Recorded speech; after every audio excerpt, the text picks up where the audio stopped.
ఇప్పుడు వేములవాడ నియోజకవర్గ ఇన్ఛార్జి గౌరవ శ్రీ చెన్నమనేని వికాసరావు గారు మాట్లాడవలసిందిగా కోరుతున్నాం.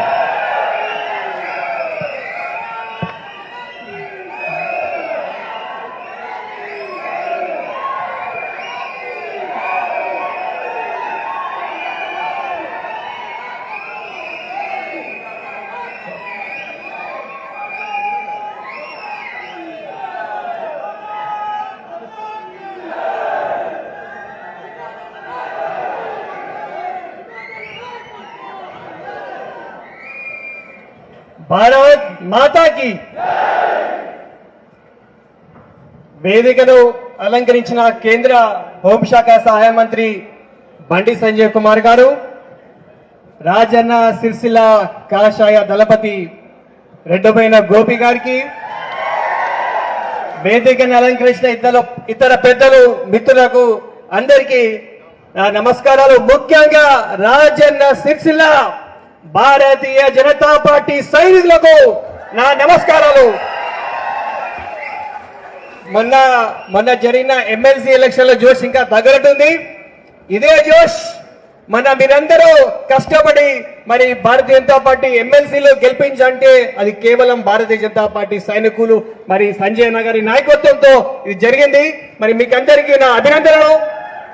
మరి ఇదే జోష్ మరి రాబోయే స్థానిక సంస్థల్లో కూడా ముందుకు నడిపేయాలి. మనము ఈ జోష్ తో మరి స్థానిక సంస్థలే కాదు, రాబోయే రోజుల్లో డబుల్ ఇంజన్ సర్కార్ వస్తేనే తెలంగాణకు గత్యంతరం.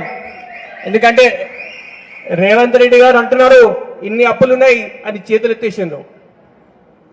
మరి ఖచ్చితంగా మనకు అవకాశం రాబోతుంది.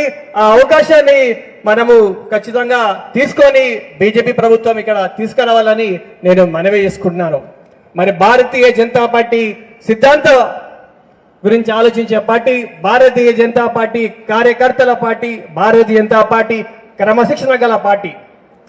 ఈరోజు పండిత్ దీన్ దయాళ్ ఉపాధ్యాయ గారు చెప్పినట్టు భారతీయ జనతా పార్టీ సిద్ధాంతం nation first, party next, self last.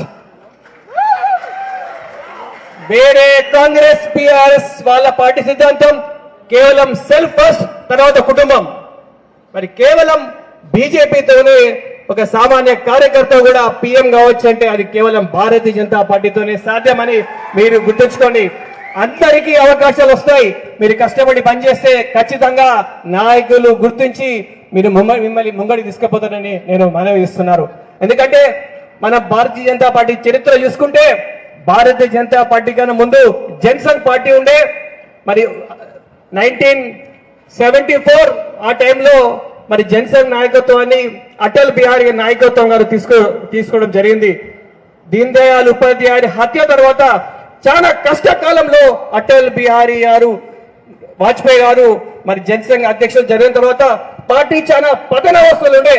కానీ భారతీయ జనతా పార్టీ కార్యకర్తలు అంధేరి మే ఏక్ చింగారి అటల్ బిహారీ అని నినాదంతో ఆ రోజు జనసంఘ్ పార్టీని కాపాడింది బీజేపీ. జనసంఘ్ కార్యకర్తలు మరి జనసంఘ్ స్ఫూర్తితోనే ఈ రోజు బీజేపీ జన్మించింది. అదే స్ఫూర్తితో మనం ముందుకు నడుస్తున్నాం. ఈరోజు మరి కాంగ్రెస్ గవర్నమెంట్ గారెంటీలతో గవర్నమెంట్ వచ్చింది. కానీ అందరూ ప్రజలు అందుకుంటున్నారు. వాళ్ళందరూ అంటున్నారు ఇప్పుడు ఒకటే గ్యారంటీ మిగిలింది. ఏం గ్యారంటీ అంటే రాబోయే ఎలక్షన్ లో కాంగ్రెస్ ఖచ్చితంగా గ్యారంటీగా ఓడిపోతుందని ఒకటే గ్యారంటీ మిగిలిపోయింది. ఇప్పుడు దానికి మనందరం సన్నద్ధం కావాలి. మరి ఖచ్చితంగా రాజన్న సిరిసిల్ల జిల్లాలో ఎప్పుడు మారు మోగే మంత్రం ఓం నమః శివాయ.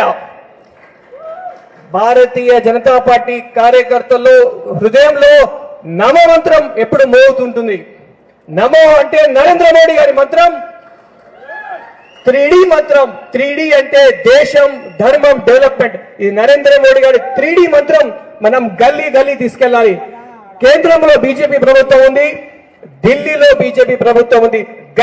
గల్లీలో బీజేపీ ప్రభుత్వం రావడానికి భారతీయ జనతా పార్టీ కార్యకర్తలు కష్టపడి పనిచేయాలని కోరుకుంటున్నారు. ఈరోజు సనాతన ధర్మంపై దాడులు జరుగుతున్నాయి. సనాతన ధర్మాన్ని నిర్మూలించాలంటున్నారు. మనమందరము శివాజీ వారసులుగా సనాతన ధర్మాన్ని కాపాడే బాధ్యత మనందరిపైన నేను మనవి వేసుకుంటున్నాను. అదే విధంగా మనమందరం అంబేద్కర్ వాదులం. అంబేద్కర్ ఆశయాలైన సమాజ నిర్మాణానికి మనందరం కృషి చేయాలని కోరుకుంటూ మీకందరికీ మరొకసారి హృదయపూర్వక ధన్యవాదాలు.